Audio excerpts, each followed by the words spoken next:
বিসমিল্লাহির রহমানির রহিম।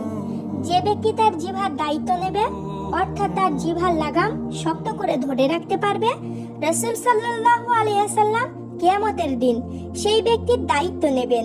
সুবহানাল্লাহ। ভাবা যায় শুধুমাত্র জিহ্বার নিয়ন্ত্রণ দ্বারা আমরা কত বড় নিয়ামত পেতে পারি।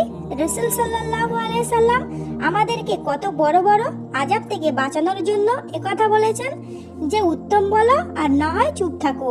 এ কথার উপর আমরা আমল করতে পারি না। জিহ্বাটা চালু হওয়ার পর খুব অল্প সময়ও আমরা প্রয়োজনীয় ও ভালো কথা বলি। এরপরে শুরু হয় মিথ্যা গীবত, পরনিন্দা, পরের বিষয় নিয়ে অহেতুক আলোচনা সমালোচনা।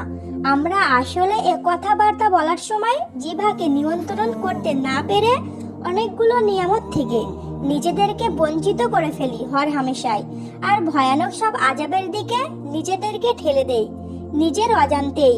যে ব্যক্তির কাছে জবাব থাকার পরও তর্ক পরিহার করে, অর্থাৎ একটা বাক বিতণ্ডতার পরিবেশকে আরো উত্তপ্ত না করে সবর করে চুপ করে রয়, তার জন্য জান্নাতের পার্শ্বদেশে একটি ঘর হবে। সুবহানাল্লাহ। এই একটি ফজিলত জানার পরে ইনশাআল্লাহ আপনি অনেক কথার জুলুম, মিথ্যা, তহমত, গীবতের জবাবে চুপ থাকতে পারবেন আর মনে মনে হাসবেন। একটু দম আটকে সবর করে চোখ বন্ধ করে চুপ করে থেকে আপনি জান্নাতে একটি প্রাসাদ পেয়ে গেলেন, আলহামদুলিল্লাহ। আর আপনার সামনের জন কি পেল জানেন? কি পেল?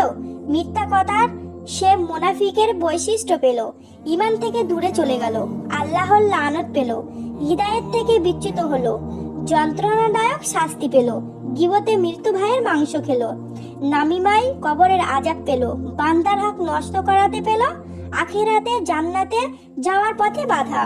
এর থেকে ভয়াবহ হাল কি হতে পারে আমাদের জন্য?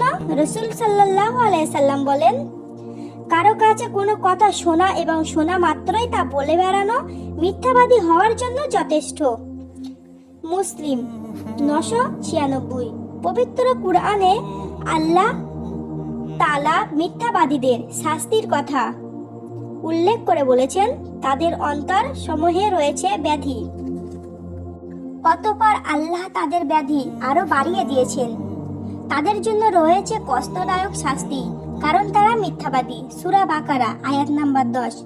এই ব্যাধি বলতে কুফরি ও নিফাক বোঝানো হয়েছে।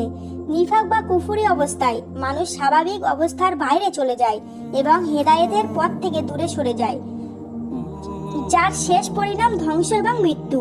এই কুফরি এবং নিফাকি অবস্থায় মানুষ কিভাবে পৌঁছায় জানেন? এই আয়াতের ব্যাখ্যাতে ইবনে কাসিরে বলা আছে, মিথ্যা বলার অভ্যাসই তাদেরকে কুফর ও নিফাক পর্যন্ত পৌঁছে দিয়েছে। যদিও কুফর ও নিফাকই সর্বাপেক্ষা বড়, কিন্তু এসবের ভিত্তি বা বুনিয়াদ হচ্ছে মিথ্যা। হাদিসে এসেছে, রাসূল সাল্লাল্লাহু আলাইহি সাল্লাম বলেছেন, তোমরা মিথ্যা থেকে বেঁচে থাকো, কেননা মিথ্যা ঈমান দূর করে। সুতরাং আমাদের জিহ্বাটা যদি একটু সামলে রাখা যায়, তাহলে কতই না উত্তম হবে আমাদের জীবন। আল্লাহ পাক আমাদের সবাইকে তৌফিক দিন, আমিন।